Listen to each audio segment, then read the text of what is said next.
Welcome to the Anxiety Coaches Podcast, a relaxing and informative show where we explore anxiety, panic, and PTSD, sharing how you can overcome them for life.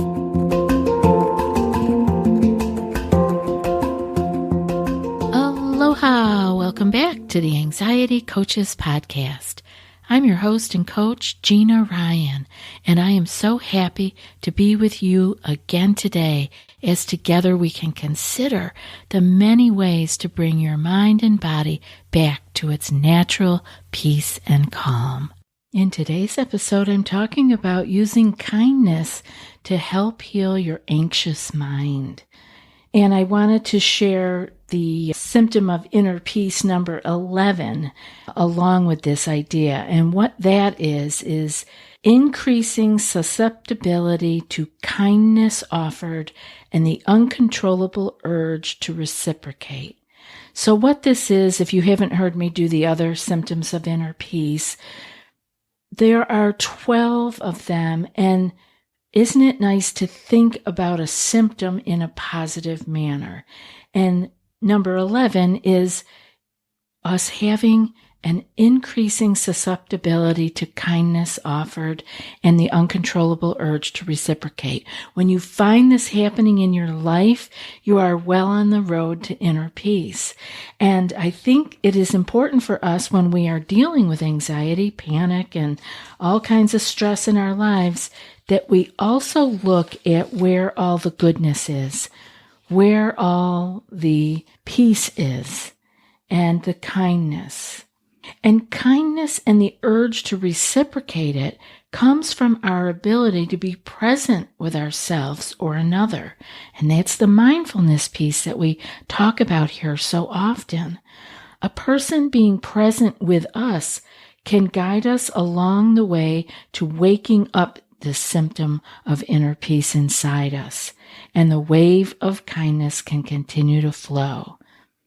Stress and anxiety produce a cocktail of hormones that we are all too familiar with in our daily life. The connections that we have with self and others also create a cocktail of hormones from our inner pharmacy. The positive ones including oxytocin, which is a natural opioid we make ourselves. It calms our mind and our bodies.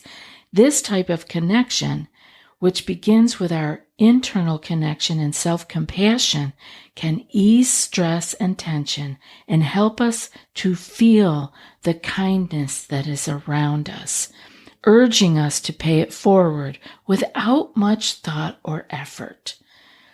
This kind of idea that we have our own inner pharmacy is so important when you are working your way out of the wormhole of anxiety and panic, because you have lived daily, perhaps, producing your own inner cocktail of stress hormones, and you feel horrible. But the reality is that same inner pharmacy can be creating a cocktail of peace and calm hormones.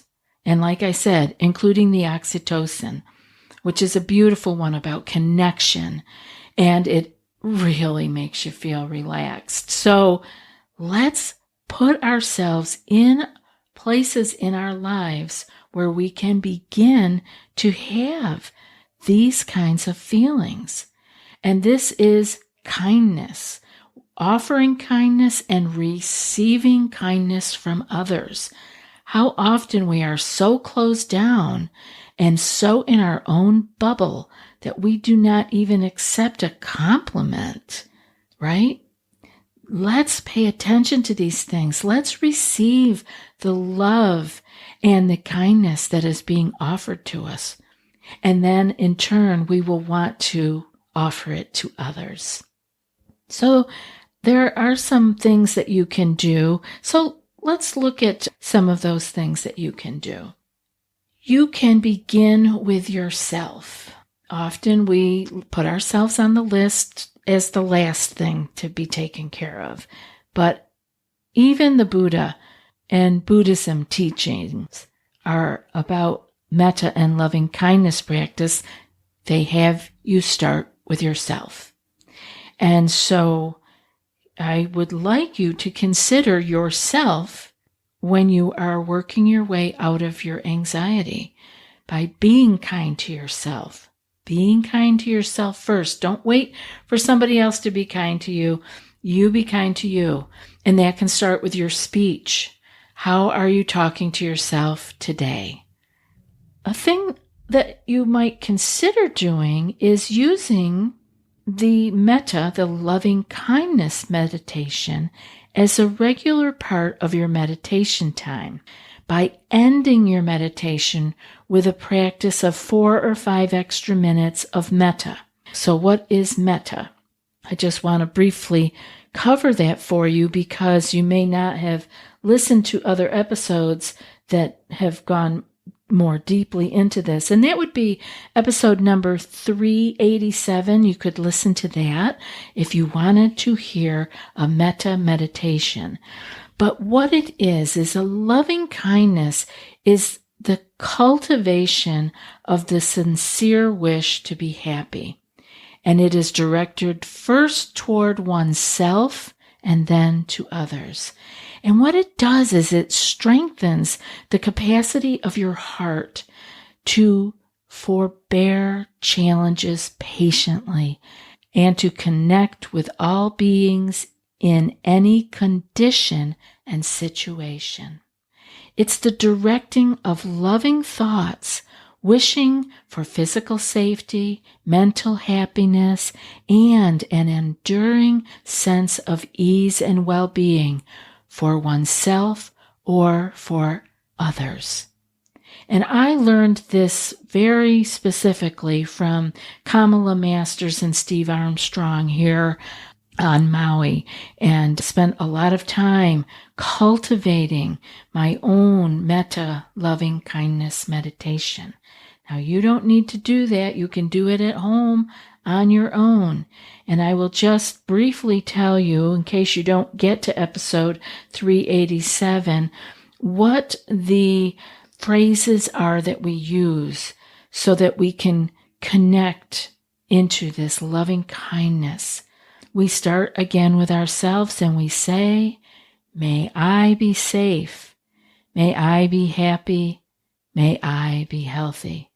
And then we move on. I won't go into all of them, but we move on out into the world to someone who is close and dear to us. And we say, may you be safe. May you be happy. May you be healthy. And then we move on to a neutral person, a difficult person, and so on. It will be all explained more in that other episode.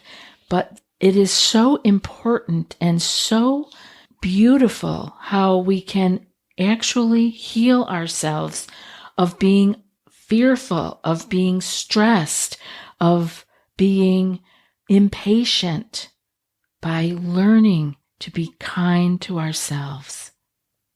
I also want you to keep up with or begin a gratitude journal. If you haven't started one, I would definitely get going on that because the gratitude journal can be extremely helpful.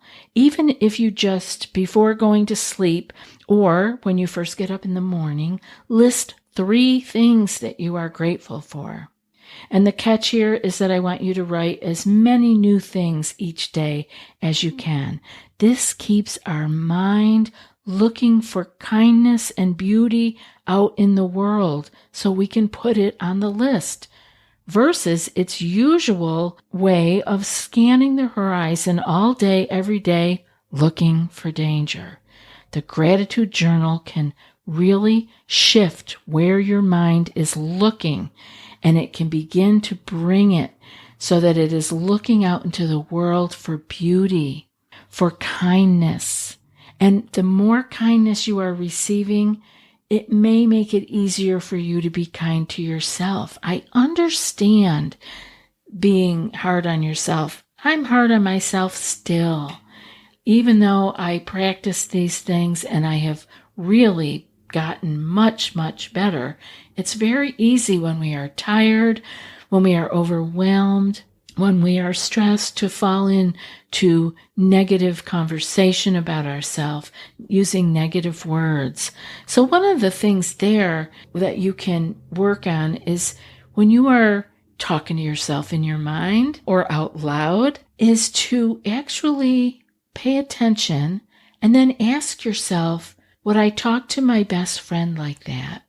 Would I talk to anyone who was in need of some help and some reassurance like that? I'm sure that you wouldn't. So why do we do it to ourselves? Well, part of it is that we grew up thinking that the harder we were on ourselves, the better we would be, the more apt we would be to work harder and not make a mistake again in the future. And it just isn't true. The more we tear ourselves down, the less reserve we have for ourselves and for people around us. So really pay attention with that wording to yourself. Are you being kind to yourself? And use that gratitude journal so that you can begin to expand into this whole gorgeous world that we live in. Things that you have heard, things that you have seen, thoughts that you have had. Write those awesome ones down. Don't let them slip away. The mind is made, our brain is built for negativity. It sticks to us like Velcro. We are meant to be like that in order to survive, in order to thrive, to pass our genes on to more survivors, right? But we also have developed our brain now to a place where we can see that. And that we don't have to live in just looking to be safe. We are, for the most part, throughout the day, very safe. But we are still churning inside and throwing out those hormones of stress as if we were in danger. We can turn that around by writing in our gratitude journal and by scanning the horizon instead of for danger, for new things that we can write down that we are grateful for. And this will help us to be more kind to ourselves, to be more kind to the people around us, because we will not be coming from a constant fear of being in danger. I also want you to recall the times that you have been supported and cared for by others. This will really help you to see the kindness that others have offered to you. Write these down. This is a good journal prompt, is to recall times that you have been supported and cared for by others. Maybe it was recent, maybe it was in the past, but jot them down. We gloss over these beautiful things in our life and focus solely on the negative, the dark, the fearful. Yes, we do that in order to be safe, to keep ourselves out of danger and harm's way, but we can register safety. Like right now, if you're listening to the show, I say this all the time because it's true. If you are listening to me right now, you are safe. So can you let your guard down a little bit? Can you let your muscles relax just a little bit? Can you look out wherever you are and see a thing of beauty and actually register it inside you? Let your heart feel it. Like I said, we're so built with the negative bias that we let all the beauty slide by us and we latch on to the problem. But if you are safe right now, look and find something that you can start a gratitude journal with tonight or add to your gratitude journal. Just one thing. I'm actually looking around and I can see one of my orchids, and I love my orchids. I can see that it is blooming beautifully and that it has these gorgeous, strong leaves that are supporting it, right? It's beautiful. Have I written that down lately? No, but it's there. I look at it all the time, but I hadn't taken the moment to actually be with it. And so I want you to do that with something in your environment right now. Notice it and keep it in your mind so that you can, when you're finished with this episode or get to wherever you're going, or this evening when you have a moment, jot it down in a journal. This is a beautiful place to build a life of wonder, of peace, of kindness, of beauty. We can focus on these things and they will continue to grow within us. Remember those times that you have been supported and cared for by others. Again, that's a great thing to write down in a journal. We often don't think about these things. I want you to also consciously connect with people who can help awaken your inner peace and calm. Are there people in your life that just make you feel at ease, that make you feel joyful, that make you feel happy? Connect with these people and let that side of you flourish. Another thing to do is to experiment letting the urge to be kind to others flow out of you versus closing down. Do you ever have times where you have the urge to be kind to someone, maybe a stranger, and we close down like, oh no, better not do that. Like, I better stay in my bubble. I better stay safe.